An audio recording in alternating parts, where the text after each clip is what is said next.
Have you ever stayed somewhere just a little too long? Lingered when you should have left? Tonight, I want to tell you about Daniel Cross, a man who made one simple mistake. He lost track of time in a department store. Just 15 minutes. That's all it took for the doors to lock, the lights to dim, for Daniel to discover that some places aren't meant to have customers after hours. Because when you're the last person inside, you're not shopping anymore. You're trespassing. And something that lives between the mannequins and the merchandise doesn't like. Frestus. This is the story of the longest night of Daniel Cross's life. This is the story of being the last customer inside. Daniel Cross had always been terrible with time. His therapist said it was a coping mechanism, a way of avoiding the present by losing himself in distraction. His ex-wife said it was selfishness. Daniel just called it being in his own world. Tonight. His world was the electronics section of Harrington's department store, a massive 5-story retail monument built in the 1960s that somehow still survived in the age of online shopping. Daniel had come in at 8:30 p.m. looking for a new laptop charger. Simple errand. In and out. Except he'd gotten distracted by the display models, then the tablets. Then the vintage camera section they kept for collectors. Now his phone showed 10:47 p.m., and the store around him was unnaturally quiet. Daniel looked up from the 1970s Polaroid camera he'd been examining and frowned. The fluorescent lights overhead had dimmed to perhaps 60% of their usual intensity.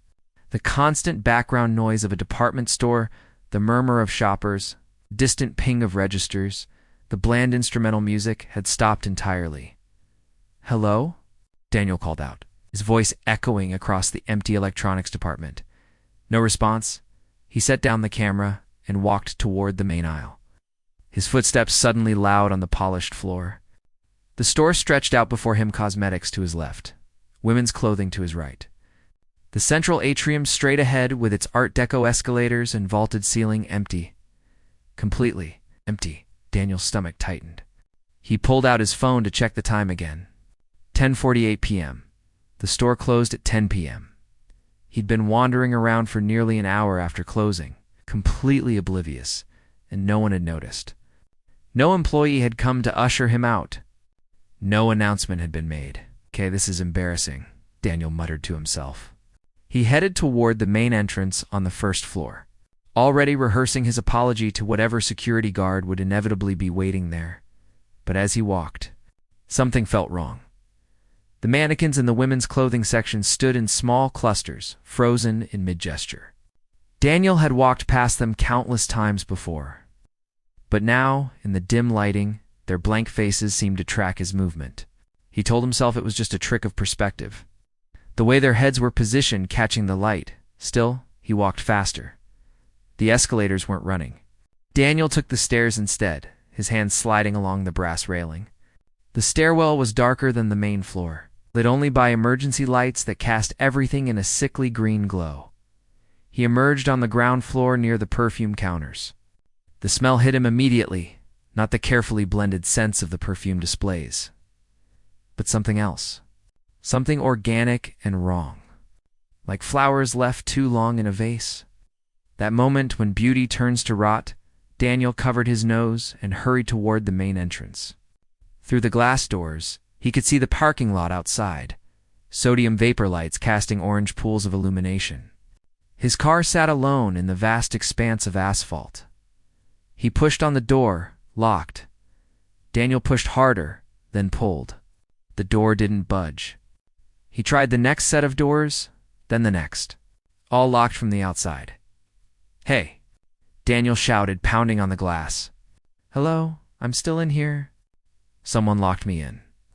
His voice echoed through the empty store, absorbed by racks of clothing and shelves of merchandise. No one came. The parking lot remained empty except for his car. Daniel pulled out his phone to call for help and saw the icon he'd been dreading. No signal. "You've got to be kidding me," he muttered. This close to the windows, he should have full bars. Daniel walked along the entrance, holding his phone up, trying to find reception. Nothing, not even one bar. His heart rate increased. This was fine. This was just an embarrassing situation that would make a funny story later. The security office was probably upstairs. He'd find a landline, call someone, and this would all be sorted out. Daniel turned back toward the store and froze. The mannequins near the entrance had moved. He knew they'd been positioned differently before. The three female figures had been arranged in a conversation pose, facing each other. Now they faced the entrance. Faced him. Daniel laughed nervously. Okay, brain, that's enough. They haven't moved. You're just remembering wrong. But as he stared at those blank, featureless faces, Daniel couldn't shake the certainty that they had been different before. That something had changed the moment he turned his back. He needed to find help. The security office was on the 4th floor, near the administrative offices. Daniel headed for the escalators, then remembered they weren't running. Stairs it was. As he climbed, Daniel tried to think rationally about his situation. He'd been inadvertently locked in a department store after hours. Inconvenient, yes. Embarrassing, definitely. But not dangerous. Security had to know he was here. They probably had cameras. Someone would notice and come let him out. Except, why hadn't they noticed before locking up? Why hadn't anyone done a final sweep? Daniel reached the 2nd floor, home goods and furniture. Display living rooms sat in small vignettes, perfectly staged with sofas and lamps, and coffee tables arranged just so. In the reduced lighting, they looked like abandoned apartments, frozen in time. A sound made him stop. Music faint, tinny music, like an old music box winding down. It was coming from somewhere deeper in the floor. Back in the furniture section, Daniel's rational mind told him it was nothing. Just some display item that hadn't been turned off properly. But every instinct screamed at him to turn around. Go back downstairs, break a window if he had to, and get out. The music continued, that eerie, childlike melody echoing through the silent store against his better judgment. Daniel walked toward the sound. He found it in the children's furniture section. Among the cribs and changing tables and miniature chairs, an antique music box sat on a small dresser, its lid open. The tiny ballerina inside rotating slowly, Daniel hadn't touched it. He was certain of that. And no one else was here, so why was it playing? He reached out and snapped the lid shut. The music stopped instantly, but in the silence that followed, Daniel heard something else, footsteps. Multiple sets of footsteps, moving in perfect unison, coming from somewhere nearby. Hello? Daniel called out, relief flooding through him. Security. Thank God I accidentally got locked. He stopped.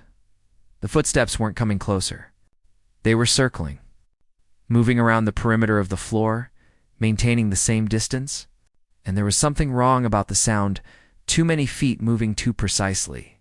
Like a military march, but slightly off rhythm, Daniel backed away from the music box, his eyes scanning the darkness between the furniture displays. The emergency lighting created pools of shadow where anything could hide. The footsteps stopped in the silence. Daniel's breathing sounded impossibly loud. He stood absolutely still, listening, every nerve on high alert. Then he heard the voice. Store is closed.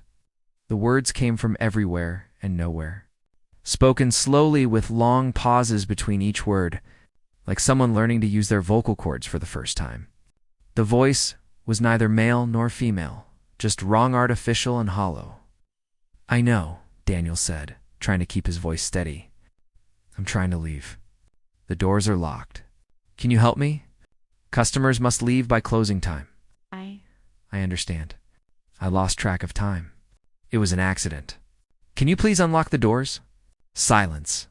Then you are not a customer anymore. The implications of that statement sank into Daniel's chest like ice water. If he wasn't a customer, what was he?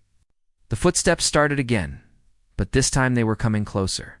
Daniel could see movement now, figures emerging from between the furniture displays. At first, he thought they were people, store employees maybe. But as they came into the dim light, Daniel's mind struggled to process what he was seeing.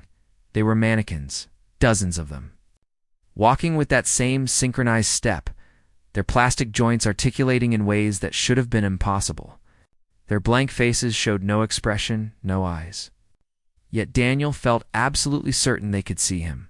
They formed a semicircle around him, cutting off his escape route to the stairs. "This isn't real," Daniel whispered. "This can't be real." One mannequin took a step forward. It wore a business suit from the men's department, the price tag still attached to the sleeve. When it spoke, its mouth didn't move. The voice simply emanated from it like a badly tuned radio. Real enough. Daniel ran. He bolted between two furniture displays, knocking over a floor lamp in his haste. Behind him, he heard the mannequins pursuing, their plastic feet clattering on the floor like bones clicking together. Daniel looked at their blank faces, imagined the people they'd once been. Mothers and fathers, children, people with lives and dreams, now trapped in plastic shells. "Let's do it," he said. The journey back down through the store was surreal. The mannequins surrounded Daniel, protecting him as they descended floor by floor, and the store fought back. On the fourth floor, the clothing racks began to move on their own, rearranging themselves to block their path. Walter led the group, his plastic body ramming through obstacles with decades of accumulated rage. On the third floor, sporting equipment launched itself at them like projectiles. Baseballs flew through the air, golf clubs swung at invisible opponents. Daniel ducked behind a group of mannequins who took the hits, their plastic bodies cracking but not breaking. The second floor was worse. The furniture came alive. Tables scuttled on their legs like spiders. Chairs stacked themselves into barricades. A sofa tried to smother two mannequins by falling on them, but they kept moving, kept fighting downward. On the first floor, they encountered the store's strongest defense, the mannequins who'd given in, who'd accepted their fate and bonded with the store. These moved differently, more fluidly, more aggressively. They fought to protect the heart. A battle erupted in the cosmetics department. Plastic bodies collided, artificial limbs ripped from sockets. Daniel swung his baseball bat, helping where he could, protecting the mannequins who'd chosen to help him. Through it all, Daniel could feel the store's rage. The building itself seemed to groan and creak like a living thing in pain. The lights flickered wildly.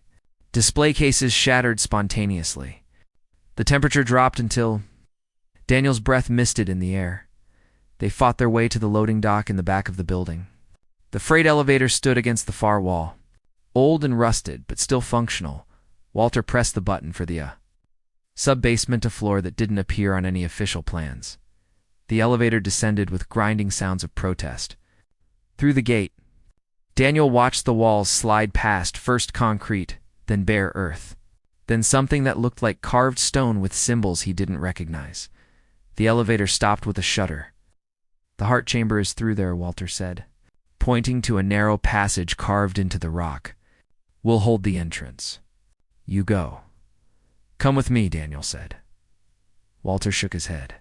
"The store's defenses will be strongest at the heart. It needs living flesh to enter the inner chamber. We can't cross the threshold." He placed a plastic hand on Daniel's shoulder. "You have to do this alone." Daniel looked at the passage, dark and foreboding, and swallowed hard. Then he nodded and entered. The passage was barely wide enough for his shoulders. Daniel had to turn sideways to squeeze through. The walls were covered in the same strange symbols, and they seemed to glow faintly with their own light. Behind him, he heard the sounds of renewed fighting as more corrupted. Mannequins found them. The passage opened into a chamber.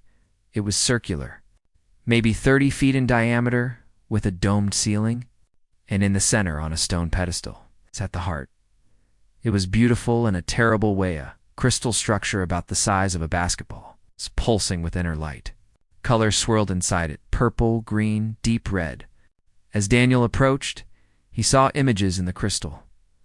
All the people who'd been trapped over the years, their essence bound inside. He saw the female mannequin, as she'd been a woman in her 50s with kind eyes, trying on a necklace. He saw Walter as a young man in a custodian's uniform. Sweeping up after hours, he saw children, elderly people, everyone the store had consumed, and he heard their voices, echoing in his mind, "Free us, please. End this. Daniel raised the baseball bat. The store screamed. The sound was physical, a pressure wave that knocked him backward. The crystal flared brightly, and from the walls emerged the store's final defense, a creature made of shadow and hunger. The thing Harrington had made his deal with all those years ago. It had no fixed form, just a writhing mass of darkness with many reaching arms and a mouth that seemed to open into nothing. Daniel rolled aside as it struck at him, felt the cold of its touch pass inches from his face. He scrambled to his feet and swung the bat at the nearest shadow limb. The bat passed through it like smoke, but the creature recoiled anyway, wounded by the presence of something from the outside world. Something the store didn't own. Daniel ran around the perimeter of the chamber, the creature pursuing.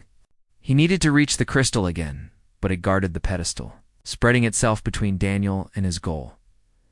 Then Daniel remembered something the mannequins had said the store fed on time. On life force. It was draining him right now. Had been since he first got trapped. What if he let it? Daniel stopped running. He stood in the center of the chamber and closed his eyes. "Go ahead," he said to the darkness. "Take what you want." The creature surged forward, enveloped him. Daniel felt it drawing on his energy, felt his life force being pulled like water through a siphon. His legs weakened. His thoughts began to slow, but he wasn't giving it his life. He was giving it his memories. Every boring moment, every tedious errand, every mind-numbing meeting and pointless conversation. All the dull, gray, meaningless time that filled the spaces between the moments that mattered. He fed it to the creature, let it gorge itself on mediocrity.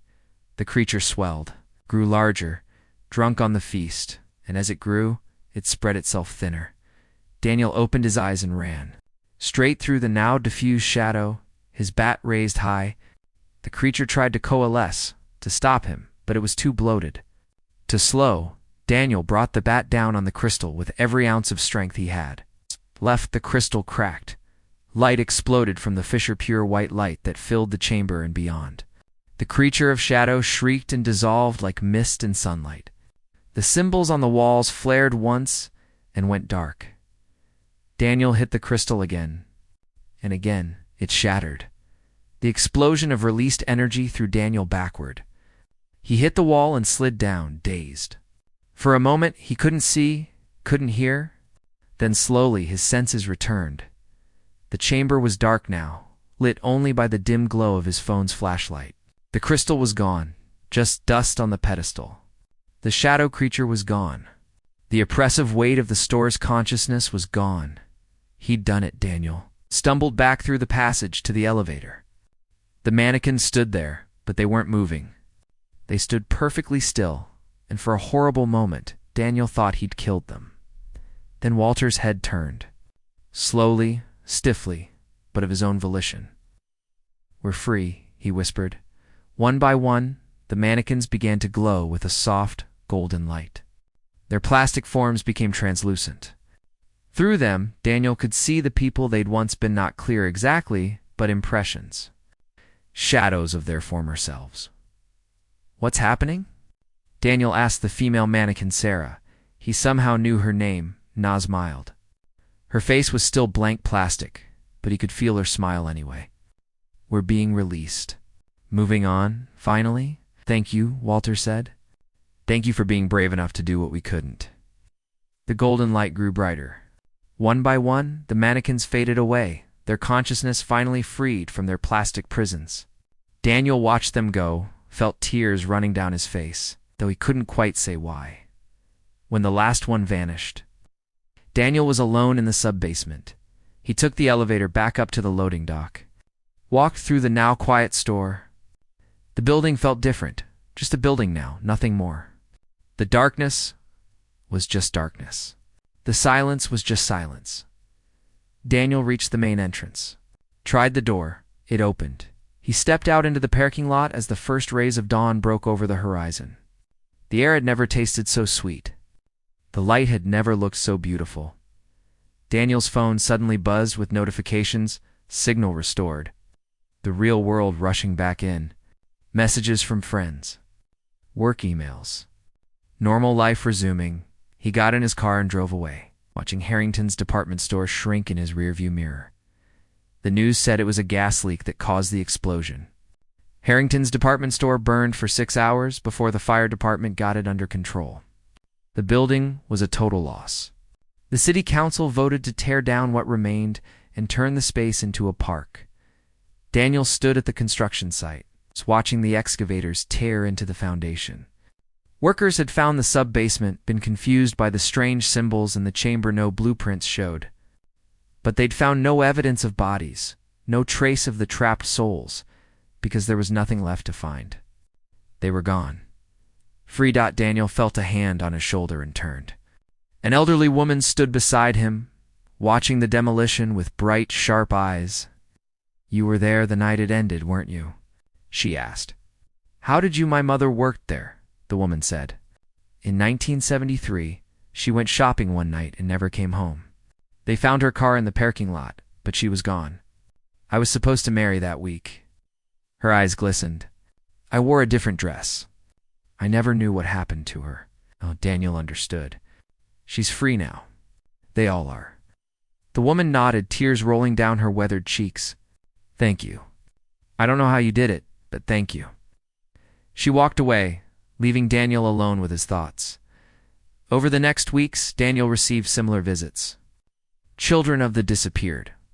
Siblings, spouses, people who'd lost someone to Harrington's over the decades, who somehow knew he'd played a role in ending the curse. He never told them the full truth. How could he? But he told them what mattered. Their loved ones hadn't suffered. In the end, they'd found peace. Daniel's life went back to normal, mostly. He still lost track of time. Sometimes some habits die hard. But now, he wore a watch. Set alarms. Made sure he always knew when it was time to leave because he'd learned a crucial lesson in that. Endless night. Time isn't something to waste or lose. It's precious, finite, and once it's gone, sometimes you can't get it back. 6 months after the store's destruction, the park opened. It was beautiful trees and walking paths, a playground for children, benches for elderly visitors. A place of life where once there'd been only consumption and hunger. Daniel visited often. He'd sit on a bench where the entrance had once stood and watch families playing. Couples walking hand in hand, life happening all around him. Sometimes, when the light was just right, he thought he could see them faint impressions in the air, human-shaped but translucent. The freed souls, watching over the park, making sure nothing dark ever took root there again. Walter, Sarah, all of them. Still present in some way, but no longer trapped. Finally at peace, Daniel would smile and raise his hand in a small wave, and though he couldn't prove it, couldn't explain it, he always felt like they waved back.